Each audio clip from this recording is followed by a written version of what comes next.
Hi, my name is Pietryga. Today I'm doing a short presentation on how to increase store profits by maintaining high standards when preparing pizza in Domino's stores.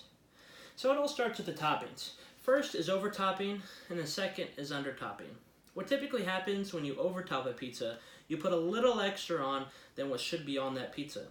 When you undertop a pizza, you put less than what is stated by Domino's. What happens when you overtop a pizza is you start to cut into that small margin that's on each pizza.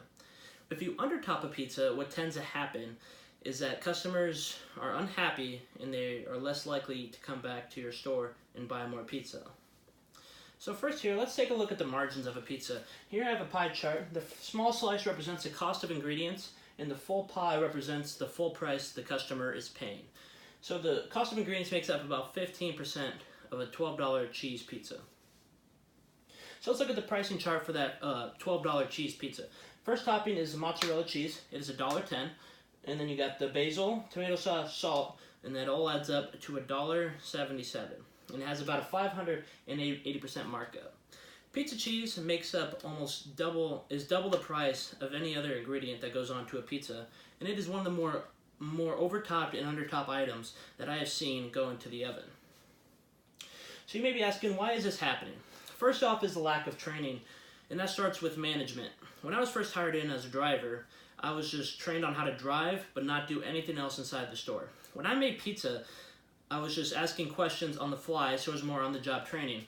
So when I would put cheese onto a pizza, it was usually undertopped or overtopped. So let's take a look, and then the second reason is no regular inspections. Right now, a typical inspection happens every 6 months, so there's 2 a year.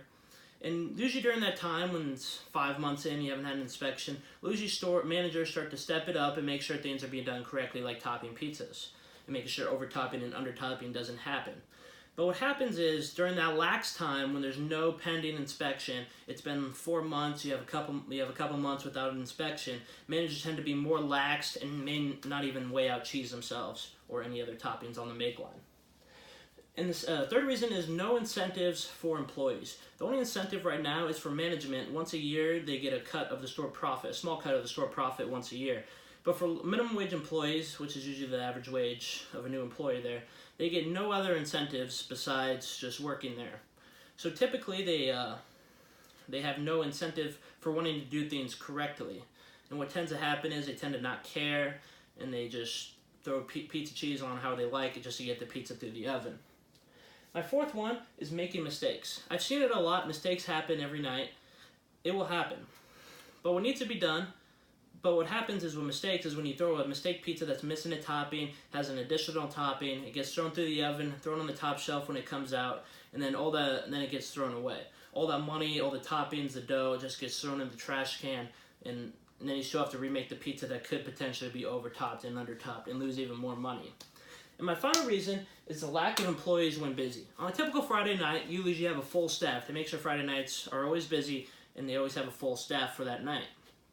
But what I've seen happen is on Monday nights, let's say 6 o'clock, you maybe have 2 employees. I've seen 2 employees at one time, one on the make line and one cutting pizzas.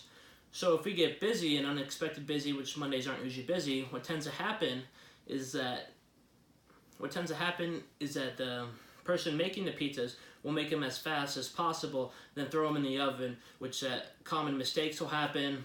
Overtopped and undertopped is very common during this time, and pizzas are not made correctly. So what are the solutions to the problem? Here are some of the solutions I came up with. Enhanced training. I would start with the managers at the top. I would start with video training. Video training is a cheap and efficient way to make sure they know how to do everything right, and know how much each topping goes onto a pizza before they even head to the make line. Then the second phase would be on-the-job training, and start with the pizza making, because that is the most important process. And make sure they know that each pizza and how much each should get on it. My second is increased inspections. What I would recommend is an inspection every quarter. So every 3 months, have an inspector roll by and do an inspection of the store to make sure things are going the way it should be. And then another thing that should be recommended is self-inspections. A manager should have the same checklist as an official inspector and go through the same list just to see where they're at every 2 weeks, just to make sure things are being kept and done correctly. My third one is adding incentives and punishments. Employees need an incentive to want to work. So an incentive could possibly be have a review of an employee's work habits over 6 months, over a 6-month period, and give them a review and maybe give them some type of raise.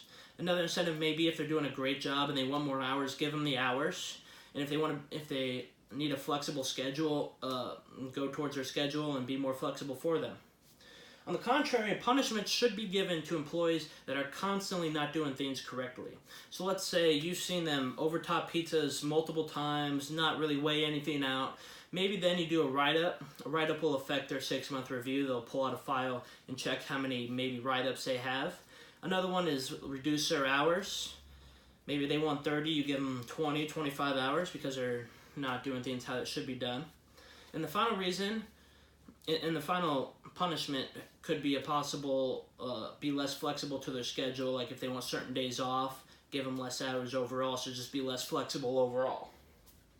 My fourth solution is reducing mistakes. This requires having an extra employee on make line be towards the end of the make line around the oven. Before each pizza goes in, double check the pizza to make sure it is correct before it sends it through. Double check the order, double check the pizza, and that will reduce mistakes greatly. My final is having a sufficient amount of employees working on every night. This requires a general manager to make sure every night's staffed. And if you do not have enough staff on payroll, make sure you hire more staff, have more interviews, and make sure you have workers available, or possibly have workers on call if it gets busy and you need someone quick that can get in.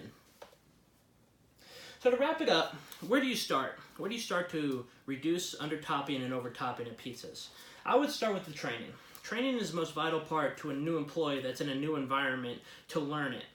So I would start with video training for every new manager to make sure they know exactly how everything should be done, and then on-the-job training, etc.